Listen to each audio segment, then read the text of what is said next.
মৃত্যুর সময় কোন মৃত্যুর পদযাত্রীকে আপনি বলবেন না পড়েন কালেমা লা ইলাহা ইল্লাল্লাহ, এটা বলা নিষেধ হাদিসে।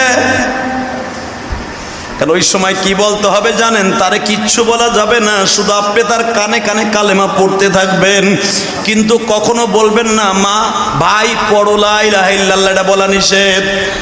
কারণ মৃত্যুর সময় আজরাইল যখন পাশে বসে, প্রত্যেকটা মানুষের এই পশমের গুঁড়া দিয়ে বাবা ঘাম বের হতে থাকে। মৃত্যুর যে কি যন্ত্রণা এটা আমি আপনাদের বুঝাইতে পারবো না। বিশ্ব নবী সময় পাইছে, নবী বইলে বুঝাইয়া গেছে।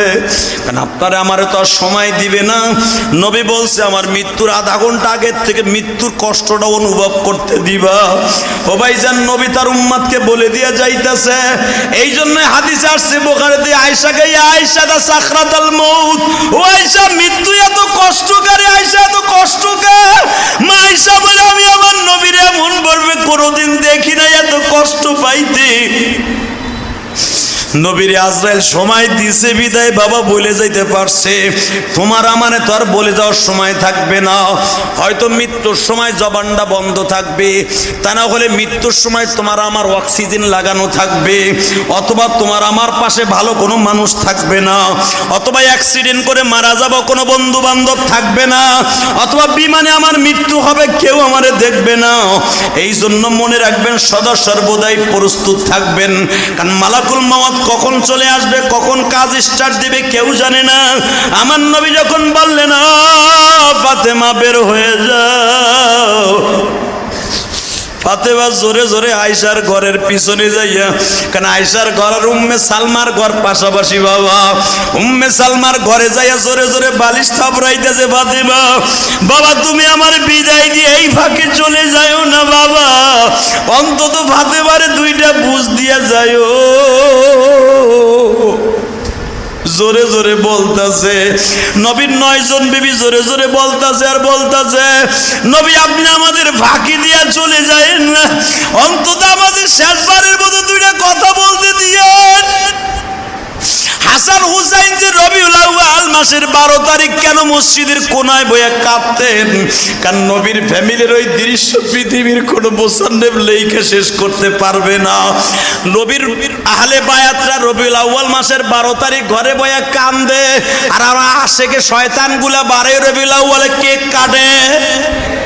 এ কথা কন না কেন? 12 রবিউল আউয়ালের নবীর আহলে বায়াতরা কান্দে আর আমরা কেক কাটি। দেখো আশেকে রাসূল কারা আর আশেকে শয়তান কারা।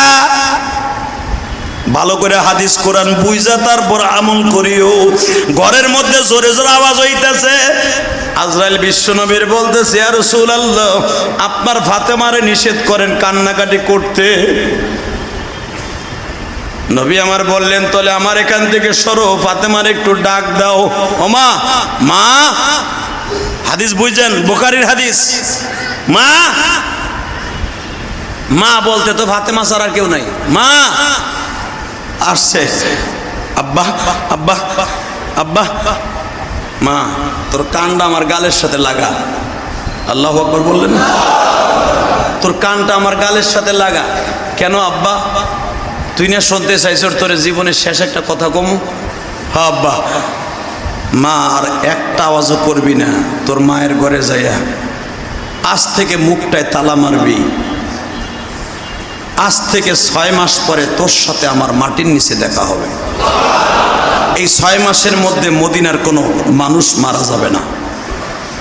6 মাস পরে তোর সাথে আবার দেখা হবে।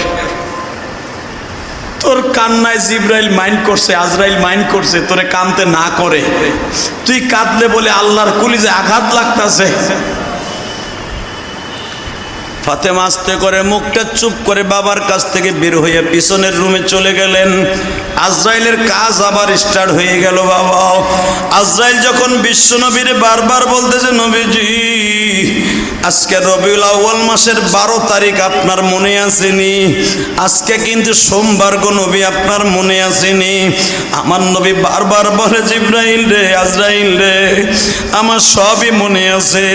রবিউল আউয়ালে জন্ম নিয়েছি, জিবরাইল আমারে আজ থেকে আরো কয়েক বছর আগে বলছে আমার মৃত্যু তারিখও হবে সোমবারে। ও জিবরাইল, তোমার কথাই কি সত্য হয়ে গেল? কিন্তু জন্মের সময়টা হলো সবে সাদেক, মৃত্যু হইল আমার এমন একটা টাইমে যেই টাইমে নামাজ নাই। আজরাইল রে, একটা কথা আমার কাছে বলবানি, আমি নবী চলিয়া যাব, মনে কোনো দুঃখ নাই, শুধু একটা দুঃখ লইয়া ঘুমাইতে যাইতেছি। নবী, আপনার মনে কোনো দুঃখ আল্লাহ রাইকা বিদায় নিতে দিবে না? বলেন দুঃখটা কি? যত কষ্ট আছে আমারে দিও, আমার গরিব উম্মতরে দিও না।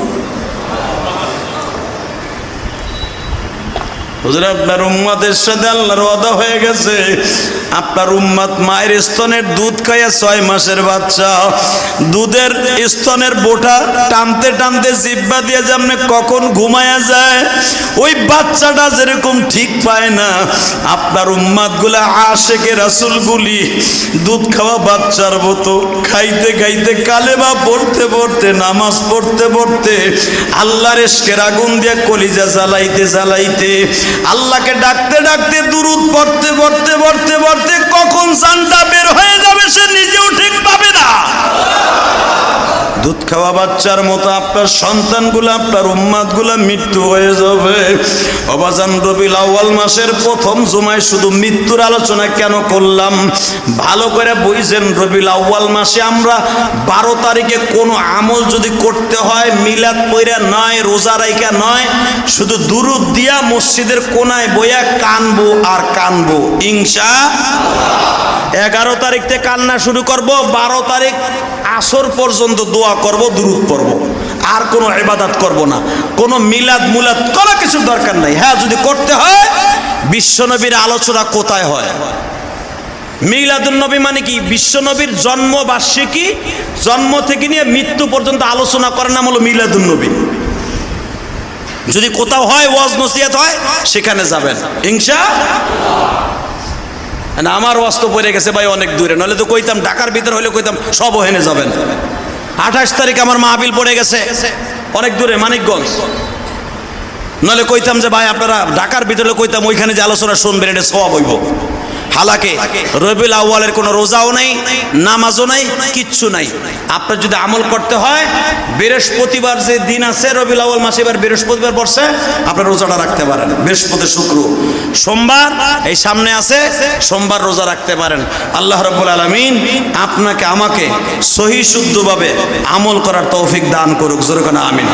এবং যেই মানুষটা সারাটা জীবন আপনার আমার জন্য কাঁদছে, মৃত্যুর 1 সেকেন্ড আগ পর্যন্ত কাঁদছে, ওই মানুষটার প্রতি আমাদের দুরূদের ভালোবাসা, বিশ্বনবীর ভালোবাসা, নবীর সুন্নাত, মানে হাইয়া সুন্নাতি ফাকাদ হাব্বানি ওয়া মান হাব্বানি কানা মাই ফিল জান্নাহ। মানে হাব্বা সুন্নাহ, রাসূলের সুন্নাতকে জিন্দা করা, রাসূলকে ভালোবাসা, একই তরিকায় অন্তত মৃত্যুর আগ পর্যন্ত রাসূলের একটা সুন্নাত, রাসূলের ভালোবাসা নিয়ে কবরে যেতে পারি। সবাই বলেন আমিন।